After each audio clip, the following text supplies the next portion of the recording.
Morning Yamu, I was expecting you. क्या हुआ? Uniform में भी तुम दुल्हन की तरह खूबसूरत लग रही हो।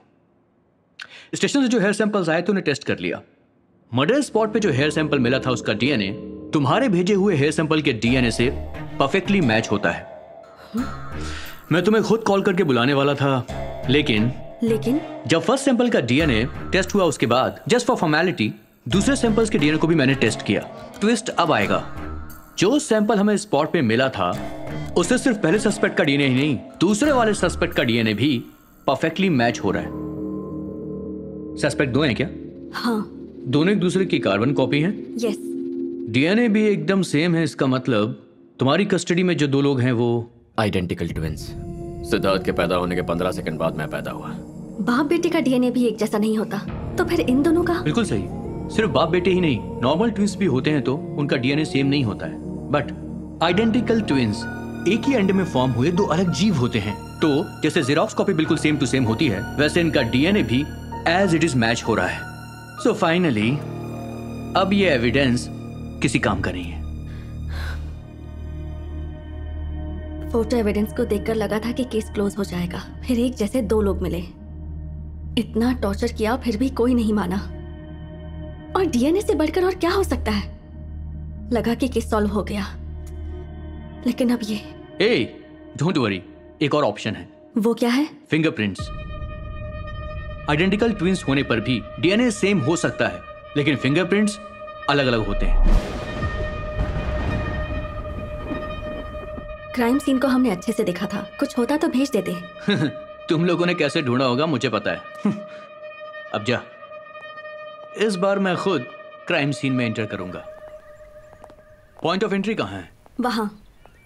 Point of exit? एंट्री यहाँ है तो एग्जिट पॉइंट कैसे अलग होगा? क्यों नहीं हो सकता? जब वो एंटर किया होगा तो रोड पर कोई नहीं होगा, पर एग्जिट के समय किसी को रोड पर देखा होगा और पॉइंट ऑफ एग्जिट बदल ली होगी।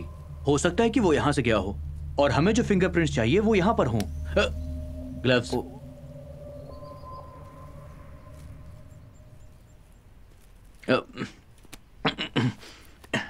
प्यार को प्यार से प्यार किया तो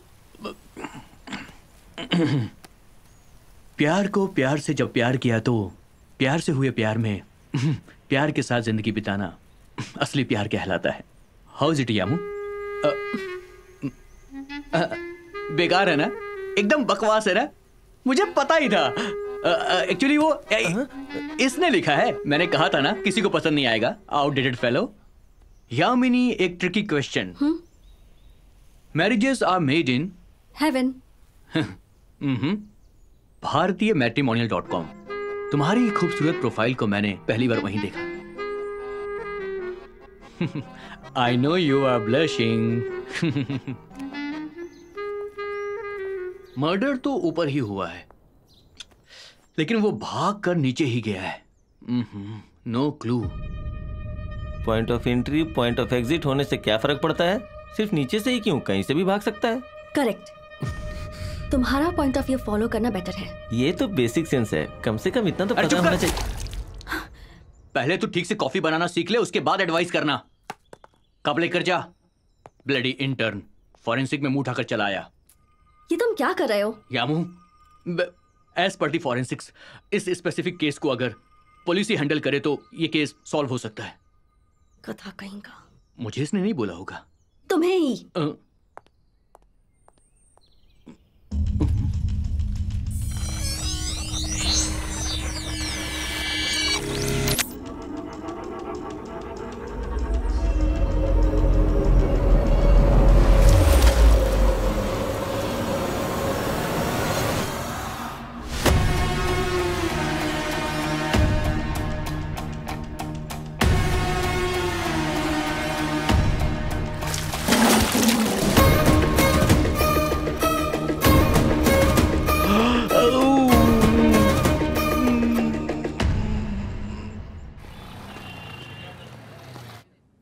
मम्मी पापा की लव मैरिज थी। माँ के घर वाले नहीं माने, घर वालों के खिलाफ जाकर शादी की। माँ एक बैंक एम्प्लॉय थी और पापा लॉयर थे। शादी के 6 साल बाद ही दोनों में कंपैटिबिलिटी इश्यूज होने लगे। आपसी मतभेद। तुम्हें कितनी बार कहा है, तुम्हें पैसे कमा के घर चलाने की कोई जरूरत नहीं है। घर में रह के बच्चों की देखभाल करो। मैं कब से गला फाड़ के चिल्ला रहा हूं, कुछ बोलती क्यों नहीं हो? पागल हो गई हो क्या?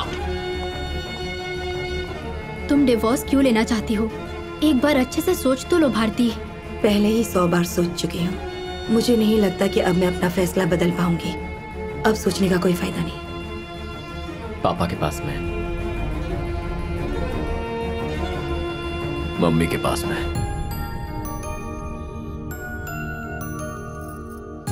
लव यू बेटा। Love you mummy. है? Thank you mummy. बाकी सब तो ठीक है। तेरी माँ जुआ भी खेलती थी? इस बारे में कुछ बता, सुनने में कुछ फ्रेश लगेगा। उसने बताया ना, आज नहीं बचेगा वो। छोड़ूंगा नहीं मैं उसे। ले जाओ। छोड़ूंगा नहीं मैं उसे। बैठाओ उसे, बैठाओ वहां पे। शांत हो जाओ। बैठ जा। चल बैठ।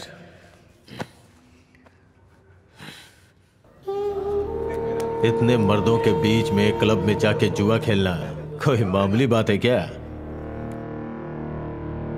बच्चों को स्कूल से घर ले जाते हुए तो बहुत माओं को देखा है, लेकिन जुआ खेलने के लिए साथ ले जाना पहली बार देख रहा हूं। मेरी माँ यूनिवर्सिटी गोल्ड मेडलिस्ट है। ग्रेजुएशन के बाद नौकरी खुद चलकर आई थी, बैंक ऑफिसर की।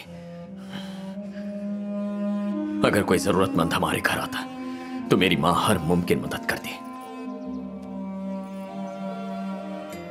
ये सब बताया नहीं उस कमीने ने?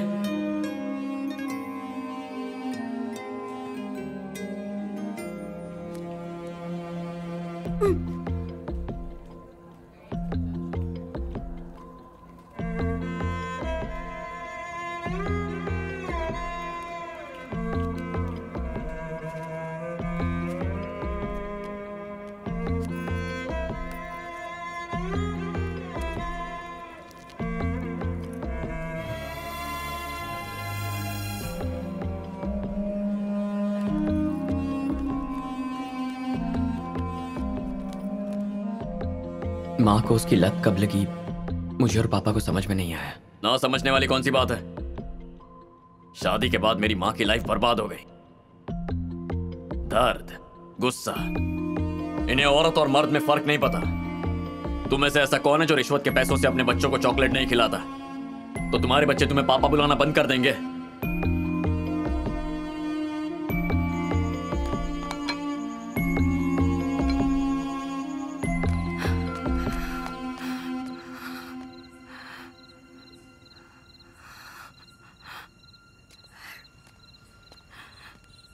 माँ, इतनी कोशिश करने के बाद भी मैं हर बार नाकामयाब हो जाती हूँ बेटा। बहुत मुश्किल हो रही है मुझे ये आदत छोड़ने में। मैं हार गई हूँ। इस महीने की सारी पगार मैं हार चुकी हूँ बेटा। मैं क्या कर रही हूँ ये मुझे खुद नहीं पता।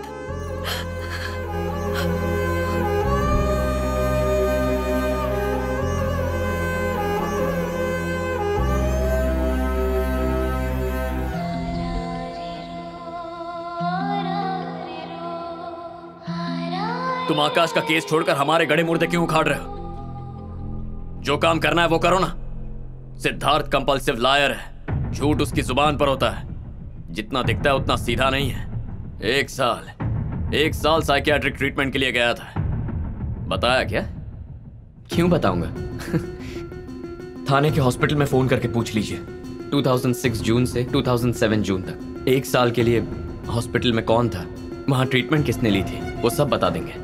हाँ, पूछ लो फोन करके। मैं भी वही चाहता हूं। खाने का कांटा वहां के चीफ डॉक्टर के गले में ऐसे घोंप दिया था, लेकिन वो बच गया। 1 महीने तक आईसीयू में पड़ा था। चाहो तो चेक कर लो। मैं फोन करके पूछ लीजिए मैंने किया था या उसने किया था। इस मर्डर केस में भी क्लैरिटी मिल जाएगी आपको। आपने सही कहा था मैडम, वो लॉयर का बेटा है। डॉक्टर की गर्दन पर वार किया था मैडम। उसका नाम क्या था? पता नहीं मैडम, ये 12 साल पहले की घटना है मैडम। मुझे यहाँ आए सिर्फ 4 साल ही हुए हैं। इस बारे में मुझे दूसरों से ही पता चला। और वो डॉक्टर? उनके गले में चाकू भोंका था ना, तो उनका बोलना बंद हो गया था। 1 साल पहले वो भी मर गए। पेशेंट को एडमिट करते समय उनकी डिटेल्स तो ली होंगी ना? लेते हैं मैडम, लेकिन बिल्डिंग में आग लगने की वजह से वो सारी की सारी फाइल्स जल गई। बाकी सब कुछ स्टोर रूम में रखा है। मैं ढूंढता हूँ मैडम, कुछ मिलेगा तो आपको फोन कर दूंगा। ठीक है।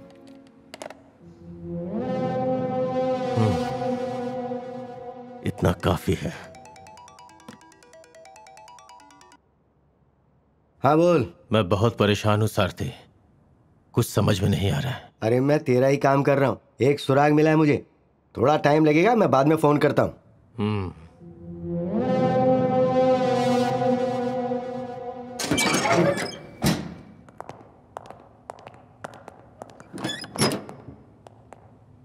असल में आदित्य की प्रॉब्लम क्या है?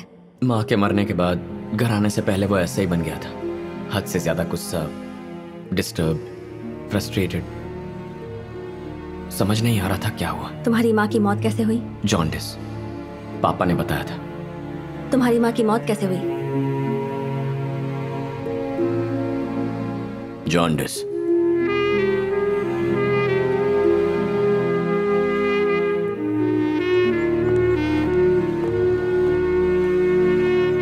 झूठ बोल रहा है ये। उसकी माँ की मौत के सच के बारे में सिद्धार्थ नहीं जानता, पर आदित्य को पता है। लड़का जवान हो रहा है और वो गैर मर्दों से पैसे कमा रही है। हमें क्या करना है? हाँ, मुझे तो तरस आता है। मम्मी, तुम भारती के बेटे हो ना? मैं और तुम्हारी मम्मी कोलीग्स हैं। क्लब में बेहोश होकर गिर गई थी तो उन्हें डॉक्टर से दवाई दिलवाई है। दवाइयाँ टेबल पर रखी हुई है, किसी चीज़ की जरूरत पड़े तो मुझे फ़ोन करना। Okay, bye.